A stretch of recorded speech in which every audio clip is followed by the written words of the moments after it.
పరవశమై పరుగులనే తీసెనా మనసు ఓ వెల్లువలా తనలోనా.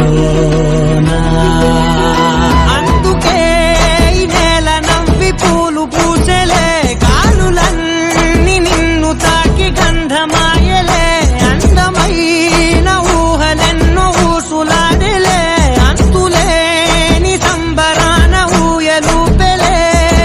ఏ కన్నులు చూడని చిత్రమే చూస్తున్నది